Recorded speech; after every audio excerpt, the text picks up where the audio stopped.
আসলে মূলত এই জায়গায় কাজ কিভাবে ওইটা বুঝাবো না, আজকে বুঝাবো যে কি কি কারণে হয় নাই। যে এখানে দুইজনই তো ইন্টারভিউ দেওয়া হয়েছে, সেও দিছে আপনিও দিছেন, যে কিছুটা পার্থক্য থাকে ট্রেনিং সেন্টারের ক্ষেত্রে আর গার্মেন্টসের ক্ষেত্রে। 19-20 পার্থক্য থাকে। এই 19-20 পার্থক্যটা কিন্তু প্রথম দিনে কাটাইতে হয়। লাকিলি ভাগ্যক্রমে অনেকের প্রথম চান্সে চাকরি হয়েছে, বাট আমার টার্গেট থাকতে হবে যারা আমরা ইন্টারভিউ দিই নাই, যে আমি এখানে তো গার্মেন্টস এরিয়া, তাই না? এখানে তো অনেকগুলো গার্মেন্টস আছে।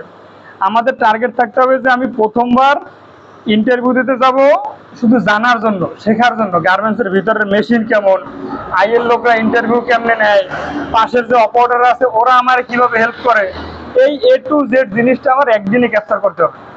আমি যদি প্রথম দিনে এই জিনিসগুলো ক্যাপচার করে আসতে পারি, যে মেশিনের কন্ডিশন কেমন, যে মেশিনে বসলে আমি কন্ট্রোল রাখতে পারবো কিনা, এরপরে ওইখানে বা ওই ফ্যাক্টরির ভিতরে কোন স্টাইলের বডি, কোন ধরনের ফেব্রিক্সের কাজ হয়, এরপর আইএল লোকরা কিভাবে ইন্টারভিউ নেয়, অপারেটররা কেমন সাপোর্টিভ, এই 4-5টা জিনিস যদি আমি প্রথম দিন বুঝতে পারি, তাহলে দ্বিতীয়বার 2-4-5 দিন পরে ওই ফ্যাক্টরিতে বা ওই জাতীয় অন্য ফ্যাক্টরিতে গেলে চাকরি কনফার্ম। কিন্তু আমরা কি করি, প্রথমবারই এই জিনিসগুলো না হয়ে ইন্টারভিউ দিছি, হয় নাই, চলে আসছি। কেন হয় নাই, কি কারণে হয় নাই, এই জিনিসটা রিসার্চ করি না, গবেষণা করি না। ভাই চাকরি জিনিসটা এত সহজ না যে আমি বললাম গেলাম আমার চেহারা দিকে হয়ে গেল। আজকে মাসের ওই 1 তারিখ থেকে, 1 তারিখ যদি 1000 ছিল, আজকেও না হলে 200-100 জন গেটের সামনে আছে, ছিল না? গেটের সামনে লোক ছিল। তো এই চাকরির বাজারটা খুবই টাফ, যে কারণে আমরা আমাদের ভালোভাবে কাজ শিখে যাইতে হবে। আসলাম গেলাম মোটামুটি একটু মেশিনে পাড়া দিতে পারলাম, কন্ট্রোল হইলে হবে না। আর একটা জিনিস, গার্মেন্টসে ও অনেক সব ফ্যাক্টরিতে না, অনেক ফ্যাক্টরিতে আছে এই যে ফিটটা, এই ফিটটা পিছনে পাড়া দিলে জাগে, পিছনে পাড়া দিলে জাগে। এই জন্য যখন আমরা মেশিন চালাবো তখন আমরা পিছনে পাড়াটা একটু স্বাভাবিকভাবে দেবো, আসতে দেবো, অনেক জোরে দেবো না। আবার হাওয়ায় মেশিন, হাওয়ায় সুতা কাটে, যে এইখানে ট্রেনিং সেন্টারে, অধিকাংশ ট্রেনিং সেন্টারে হাওয়ার লাইন নাই, বাট গার্মেন্টসের ভিতরে হাওয়ার লাইন আছে। ওইখানে যখন মেশিনটা চালাবো আস্তে করে এই সামনে নিয়ে আস্তেটা পাড়া দিলেই সুতা কেটে যাবে। এই জিনিসগুলো যেন ভুল নয়, এই জিনিসগুলো মাথায় রাখবো। আর একটা জিনিস, ইন্টারভিউ যখন দেবো তখন ওভারলক মেশিন ফ্রি চালানো যায়। আমি একটু বসে একটু পাড়া দিলে বুঝতে পারবো যে এই মেশিনের গতি কেমন, স্পিড কেমন। আমি কি বুঝাইতে পারছি? মেশিনে বৈশাখ পাড়া দিলে বোঝা যাবে স্পিড কেমন। তো স্লিপ জয়েন্টের ক্ষেত্রে সচরাচর এইভাবে এক পেয়ার, একটা বডি থাকে, এক পেয়ার স্লিপ থাকে, একটা বডি থাকে, এক পেয়ার স্লিপ থাকে। আস্তে করে স্লিপটা এই সাইডে রাখতে হবে। দেন বডির আমি ধরার নিয়ম, আমি স্লো কাজটা দেখাইতেছি, বাট আপনারা যখন বারবার করবেন, যখন ইন্টারভিউ দেবেন তখন স্বাভাবিক, একদম স্লো না একদম ফাস্টও না, কিন্তু অল্টার করা যাবে না, অল্টার হইলে ব্যাপার।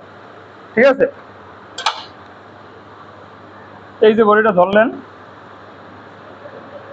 এই যতটুকু এক চান্সে নেওয়া যায়, ফিটটা জায়গায় এক চান্স এইভাবে নেবেন, টানাটানি করার দরকার নেই। এই যে বডিটা লম্বা, ওইটা রিল্যাক্সে আপনার দিকে রাখবেন। এখানে একটা কাটমার্ক থাকে, কাটমার্ক থাকে না, এই যে কাটমার্ক, এই যে শোল্ডারে অটোমেটিকলি মিলে যাবে। আপনার তো কন্ট্রোল আছে, মেশিন কন্ট্রোল আছে না, সুতরাং আস্তে করে স্লিপটা ধরবেন, একটা নেজা থামবে। প্রথম সেলিটা হালকা করে উল্টে দেবেন, আবার একটু দেখবেন যে ঠিক আছে কিনা।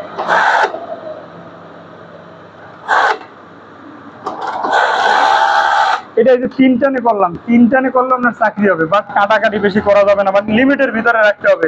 তো আপনার বডির ধরার স্টাইলটা, এই জিনিসগুলো নিয়ে দেখবেন। এই সেট করা শেষ, এই সেট উল্টে ফেলাবেন, উল্টে এই যে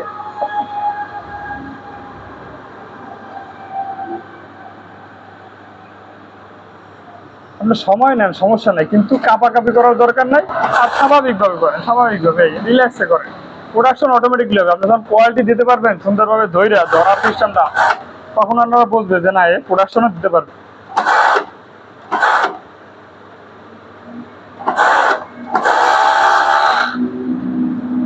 ক্লিয়ার? জয়েন করার পরে একটু নিজে চেক দেবেন এইভাবে, যে স্লিপ জয়েন্টটা ফ্রেশ আছে কিনা। নিজে যখন চেক দেবেন তখন বুঝবে যে না, উনি কোয়ালিটিও বোঝে। বুঝাতে পারছি? উনি কোয়ালিটিও বুঝে। এই এছাড়া আর কিছু না। কাটো।